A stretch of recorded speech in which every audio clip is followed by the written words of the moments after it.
Hello, I'm Nate Furley, Regional Agronomy Manager for the Western Region here at Beck's Hybrids.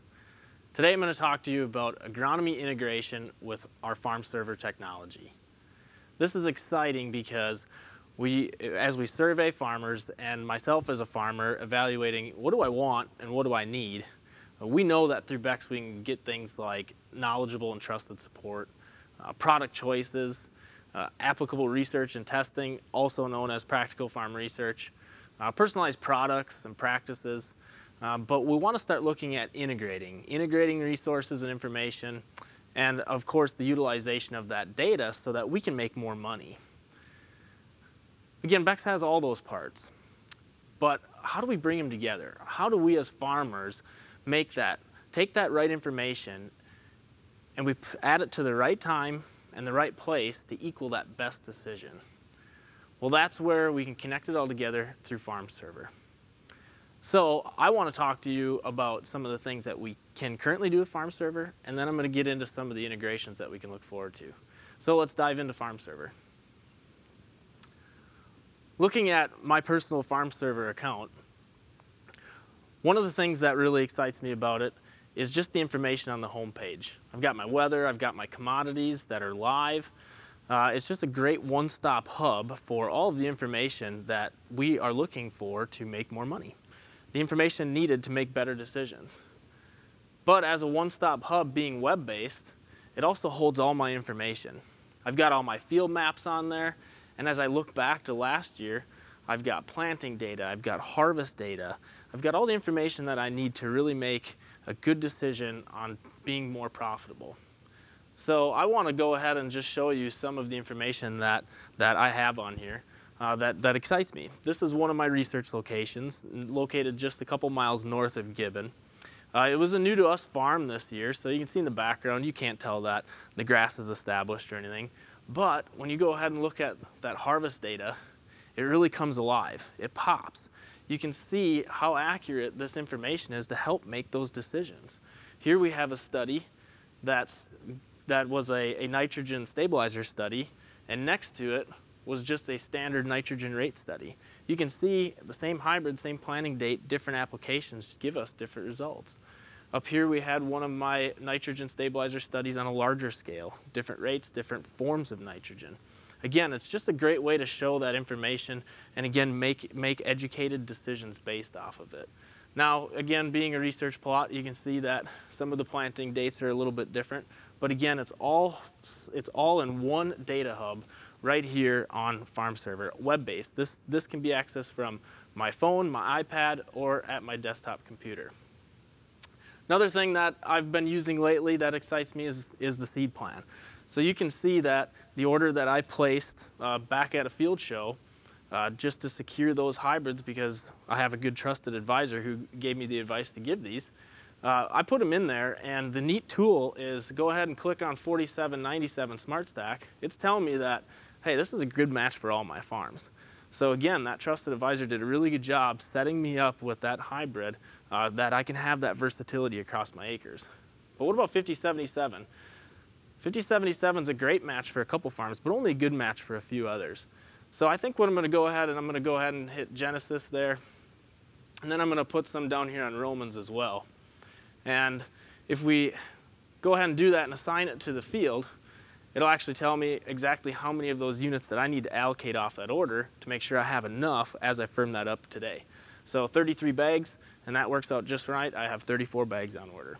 So again, another great tool on just simply placing products on the farm as just kind of that confidence above and beyond what my trusted advisor is advising me.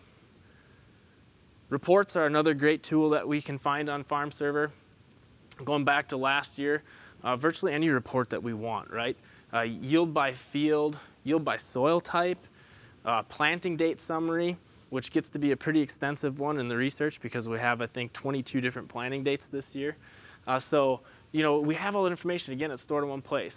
But my favorite tool in FARMserver is the ROI calculator. So I'll go back and share with you 2019 information.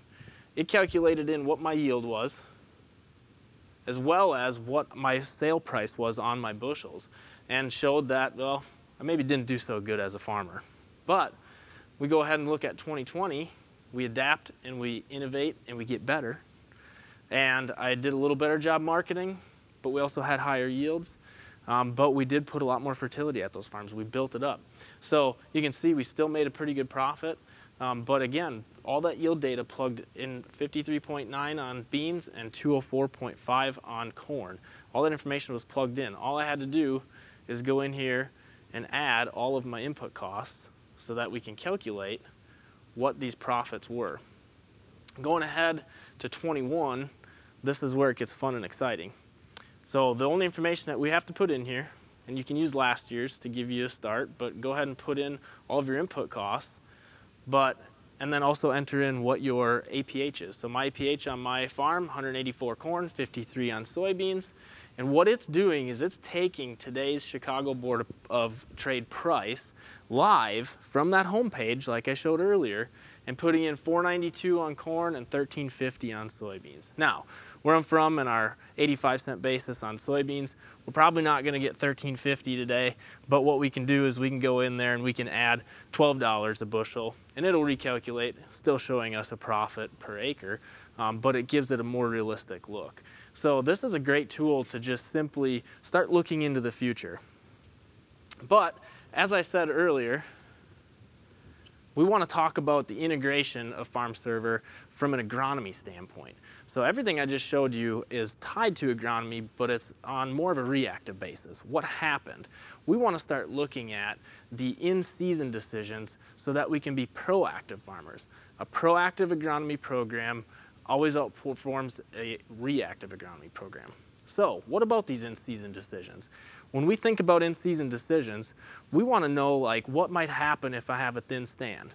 What can I do to increase my yield or my ROI on my bean crop? How do I know what growth stage that's at? So that's where the future comes in through FARMserver with our weekly notifications. Weekly notifications will notify us when that plant is at a certain growth stage. It will also give us recommendations for some practical farm research products or practices that might make us more money at that time. Again, it's just a great tool to have to simply give us the information that we need to be proactive farmers instead of reactive. So let's take a snapshot into the future of what FARMserver will look like. Really, the only difference that you see on the homepage is the Your Farm Today. I want to know what's happening today. So if we go ahead and look at that map, it's going to tell me that, hey, I did a pretty good job planting. All my fields are at VE, right? So it just gives us that information that your fields are emerging. But let's look ahead a little bit by going to Genesis, a little more in depth, right? So we have a planting date of April 18th, and it's telling me that my predictive growth stage is at VT. Now, why is that important? Let's look at that crop's growth stage. When we put in our planting date, in this case, April 18th, the model will model based on GDUs how that growth stage is progressing. And that's really important information because we can start tying in there these notifications shown in blue that tell us when these practical farm research applications or the agronomy practices should be looked at. So if we look ahead and we were to change our planting date to May 2nd, we would see that, hey, look, we're not at VT, but a week from now, that crop is going to be at VT, and we know a PFR proven practice is a fungicide application at VT. Looking at soybeans, we also would get a notification when our beans are at that R2 growth stage, because we know at R3, not only a fungicide application, but the addition of sugar is a PFR proven product. So again, entering that planting date becomes important. If you were to enter your planting maps, it would automatically do it for you, but you don't have to have that planner mapping technology to take advantage of FARMserver. By manually entering that planting date, this app goes to work for you to help you make proactive decisions. So those are some of the key features to FARMserver. To wrap up, we want to let you know that we are investing into FARMserver through people. People like Zach and Sheila, field representatives in the precision technology camp. So to experience more from FARMserver, contact your local representative and be sure to go to their YouTube channel to watch how-to videos on how to utilize all of the features today.